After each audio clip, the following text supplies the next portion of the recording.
Inclusive, fazendo um comentário sobre o que acabamos de ouvir do colega. Ele dizia que, primeiro, considera inadequado que a Comissão de Constituição e Justiça esteja debatendo uma série de projetos que atribui que seriam contra o STF, a Suprema Corte. E também para garantir a separação dos poderes. Há um ataque aqui. Deputado Chico Alencar, você disse aqui que o pacote anti-STF, né? Eu poderia só complementar aí a sua bela definição, que é o seguinte, é anti-STF e anti-democracia. Anticonstitucional. E por esta razão, é uma matéria que também sequer deveria ter apreciação nesta casa. Eu não vejo assim. Mas é interessante, e eu tenho, pelo querido colega Alencar, um respeito enorme, todos os colegas, indiferente das nossas posições ideológicas, das nossas linhas partidárias, eu sempre procuro conviver num nível de respeito, numa linha de trabalho em defesa das minhas ideias. Mas aqui é preciso que a gente coloque às claras algumas contradições. Por um lado se diz que é preciso que se combata os abusos de todos os poderes. Eu ouvi isso aqui agora. É preciso combater o abuso do Poder Legislativo, do Poder Executivo, do Poder Judiciário. Nós temos mecanismos para combater abuso do Poder Legislativo. Aliás, o próprio Poder Judiciário o faz na sua absoluta legitimidade. E não está se tirando dele essa prerrogativa em momento algum. Do Poder Executivo, da mesma forma, há vários mecanismos, inclusive essa casa o exerce. Do Poder Judiciário, nós estamos testemunhando os abusos, mas é de forma descarada, é de forma criminosa. E não tem nada o que se fazer. E é se calar, e é se curvar, e é se aceitar. Então é por isso que não se viu antes essa indagação feita. Por que nunca na Comissão de Constituição e Justiça não se debruçou sobre projetos para se tratar dessa questão dos abusos cometidos pelo STF? Primeiro, porque de fato não era assim antes. E nós vemos ex-ministros do STF, não é um ou dois, são vários, quase que a unanimidade, dos ex-ministros do STF, vivos, juristas de uma competência indiscutível, como Ives Gandra e tantos outros, sistematicamente apontando os abusos que estão sendo cometidos pelo STF, as ações de inconstitucionalidade e desrespeito, e agora já enveredam para o caminho do crime. É isso que eu estou dizendo com todas as letras.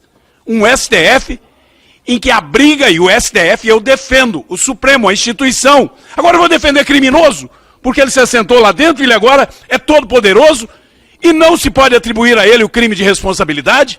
Então o deputado Sócrates foi muito corajoso e muito feliz. E não foi agora, no meio dessa crise, não. Foi já há vários anos. A deputada Bia Kiss, da mesma forma, ao apresentar projetos que estabeleçam com clareza o crime de responsabilidade. Mas que crime, deputado Domingos Sávio, eles estão cometendo? Eu digo com clareza, na minha opinião, que o senhor Alexandre de Moraes, ao não se respeitar o devido processo legal, ao julgar na cadeia pessoas inocentes que não tiveram o devido direito de defesa, não tiveram o duplo grau que é previsto no Código de Processo Penal, tiveram seus advogados impedidos de agir, mas ele foi além. Ele se omitiu de maneira, na minha opinião, criminosa, não cumprindo o seu dever, diante de um pedido, inclusive endossado pela Procuradoria-Geral da República, para que o Clesão, doente, pudesse cumprir em casa uma prisão preventiva, porque ele não foi julgado, não tinha absolutamente nada, um homem inocente com uma história de vida, de dedicação, de trabalho, um homem simples, um trabalhador aqui do DF, e ficou lá mês após mês, na gaveta do senhor Alexandre, ele se omitindo, e o Clesão morreu. Eu estou falando de uma vida retirada. E aí não se pode falar nada. Pelo contrário, cuidado, Domingos, daqui a pouco ele te persegue. Não vai perseguir. Eu tenho 8 mandatos de vida pública, uma história limpa. Os colegas que estão aqui, quem são de Minas Gerais, me conhecem, de vereador, prefeito, deputado estadual, deputado federal. E eu aponto o dedo para dizer, senhor Alexandre de Moraes, o senhor está com as mãos sujas de sangue, sim. O senhor condena a 16 anos, a 14 anos, sem direito de defesa. E não se pode fazer nada. Não, pode mandar para o Senado um pedido de impeachment. E aí eu completo o raciocínio na defesa desse projeto de lei, parabenizando o relator, doutor Alfredo Gaspar, deputado Alfredo. Você incluiu em boa hora que há prazo para o senhor presidente do Senado, para vergonha dos mineiros, para nossa tristeza, senhor Rodrigo Pacheco, que se omite, se acovarda, não dá uma resposta ao país, os inúmeros pedidos de impeachment contra o senhor Alexandre de Moraes. Que interesses o senhor tem para sequer discutir um assunto que o Brasil clama para ser discutido? Coloque em plenário e diga que o Alexandre é inocente. Coloque em plenário e que o assunto seja debatido. Não. Não se pode discutir. Por que não se pode discutir? Não, porque não é o STF. O Alexandre é que é supremo. Ele é supremo. Ele está acima do bem e do mal. Ele faz o que ele bem quiser. Ele abre um inquérito do fim do mundo. Ora, eu sou médico veterinário. Eu cursei uma pós-graduação em Direito Público para aprender um pouco sobre Direito Constitucional. Eu já era deputado quando fiz isso. Não fiz isso para advogar, para ganhar título. Fiz para conhecer um pouco da lei, senhor Alexandre de Moraes. E o senhor rasga a Constituição. A Constituição que eu conheço e que eu jurei defender. E eu não posso jurar defender a Constituição e me calar e dizer, ora, se eu votar isso, eu estou perseguindo o Supremo. Que perseguindo? Passou de hora. O problema, e está muito claro, o problema é que existe, neste momento, um grupo de deputados de esquerda que entendem o seguinte, virou um STF de esquerda, ideologicamente cooptado. Então vamos protegê-los, porque assim a gente tem no Brasil uma réplica da justiça da Venezuela, que diz amém a um governo de esquerda. Isso não é adequado para a democracia. STF não tem que ser de esquerda ou de direita. STF não tem que ter linha ideológica.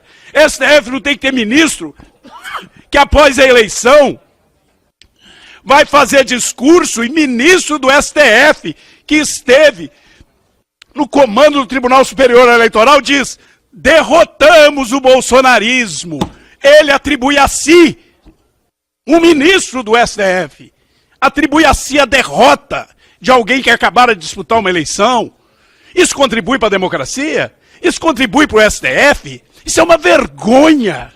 Defender esse tipo de coisa é uma vergonha. Se dizer democrata e defender isso, ainda ficar querendo apontar o dedo para os outros e dizer, ah, eles falam que são democratas, mas não são. Isso é uma vergonha. É uma esquerda vergonhosa. É uma vergonha uma esquerda que não tem coragem de discutir o que é verdade na democracia. Eu não quero STF de direita. Nunca quis STF de direita. Nunca defendi golpe militar. E jamais vou defender. Eu quero um STF independente. Eu não quero um STF do Alexandre de Moraes. Na minha opinião, um criminoso. Na minha opinião, um homem que não respeita a Constituição. Nessas alturas, acho que é um problema de mental. Não devia de ser preso apenas, devia de ser internado. Porque é um homem insensível. Um homem que sabe que está desrespeitando o devido processo legal. Mantém mães, pais, de órfãos vivos, presos sem direito à defesa. Eu visitei em Divinópolis, meus colegas parlamentares da esquerda.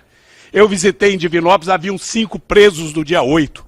Um já condenado a 14 anos, operário da rede ferroviária, que nunca tinha cometido um crime antes, sem ter o devido processo legal. Recebeu a notícia, de uma hora para outra, que seu advogado não teve nem como defendê-lo. Mas os outros 3 pequenos produtores rurais, lá da região. E o quarto, sabe o que era o quarto? Que estava lá preso. Um paciente psiquiátrico, um homem de entre 45 e 50 anos, parecia ser mais velho do que eu. Há 20 anos vendia picolé na rua, em Piuí. Era considerado, é aquele paciente psiquiátrico pacífico. Aquela figura que a cidade inteira conhece, que não conseguiu desenvolver outras habilidades porque tem problemas mentais.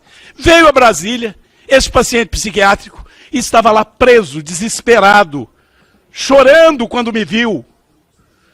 É isso que está preso, dizendo que é golpista, terrorista. E dizer que um determinado indigente, morador de rua, está na mesma situação aqui em Brasília.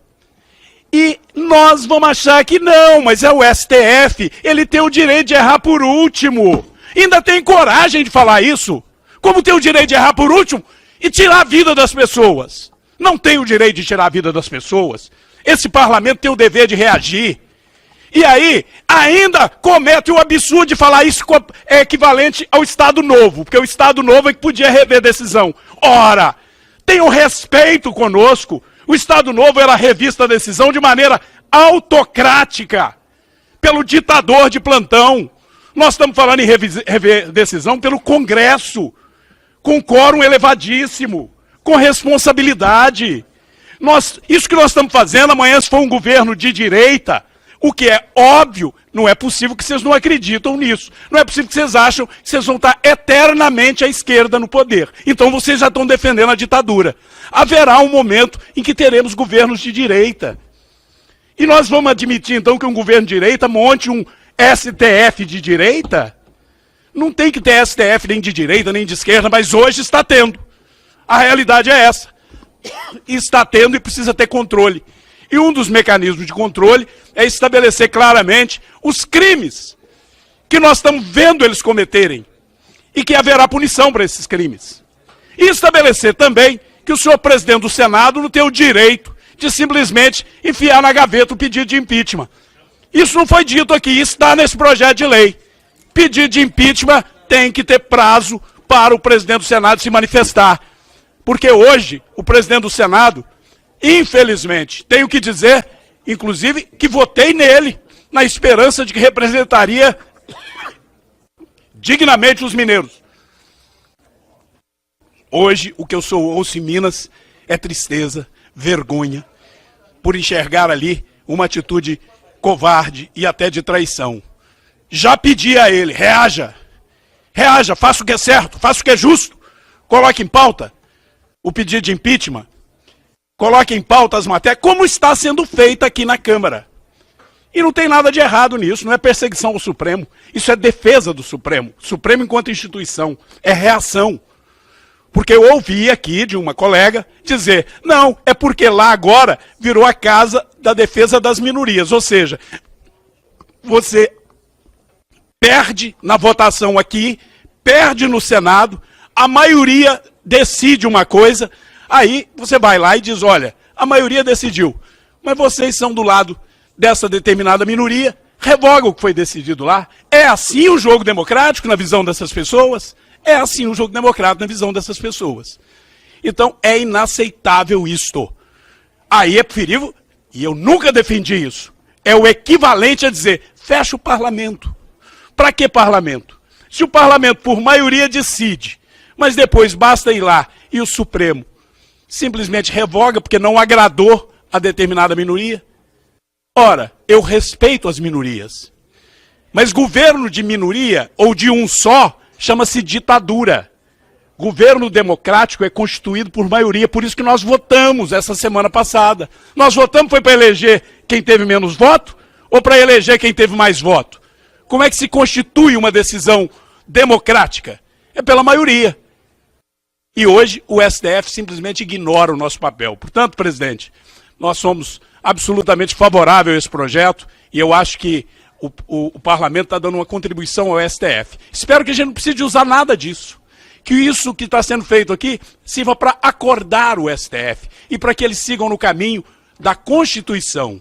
Nem da direita, nem da esquerda. O caminho do equilíbrio, como a justiça já pressupõe.